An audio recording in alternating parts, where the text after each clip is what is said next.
Et donc, moi, je m'appelle Maria Martinez, je suis d'origine mexicaine. Et ça fait 25 ans que j'habite en France et là, ce qui me concerne aujourd'hui, de ce que j'ai envie de vous partager, c'est depuis 2 ans, je suis formatrice aux premiers secours en santé mentale. Donc c'est une thématique qui m'habite et dans laquelle je souhaite de plus en plus partager et de la faire divulguer et qu'elle soit plus connue. Et dans cette formation, donc c'est tout public, c'est pour toutes les personnes. En fait, il y a 3 types de formations qui sont proposées par l'association, l'organisme Premier Secours en santé mentale en France. Moi, je suis formatrice qu'on appelle standard, la formation standard, qui est pour toute personne majeure, donc à partir de 18 ans. C'est tout public et vraiment l'idée, c'est que ce soit une formation citoyenne, sans prérequis, qui puisse être accessible au plus grand nombre. En fait. Je constatais comment, déjà quand on parle de suicide, c'est tellement tabou et c'est tellement difficile d'en parler.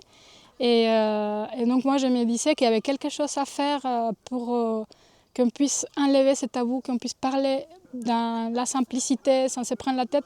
On n'a pas forcément besoin d'être professionnel de la santé mentale pour acquérir à travers cette formation des connaissances et donc une sécurité de base pour qu'on puisse parler et des sujets qui sont tellement difficiles aussi. En fait, dans la formation, il y a un plan d'action qu'on apprend, qui nous donne de sécurité, donc de comment approcher une personne qui est touchée par un trouble santé mentale. Et on peut aussi apprendre à évaluer si la personne est en crise ou pas.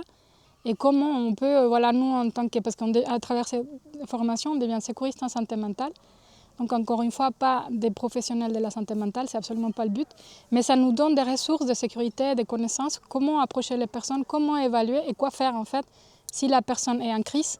Voilà, qu'est-ce qu'on peut faire pour la soutenir, et aussi si elle n'est pas en crise, comment est-ce que je peux approcher une personne qui est touchée par un trouble en santé mentale et évidemment qu'elle est en souffrance, les donner des connaissances, des informations, des ressources sur ce qu'on elle a des possibilités et moi, est-ce que je peux aussi lui proposer pour l'aider.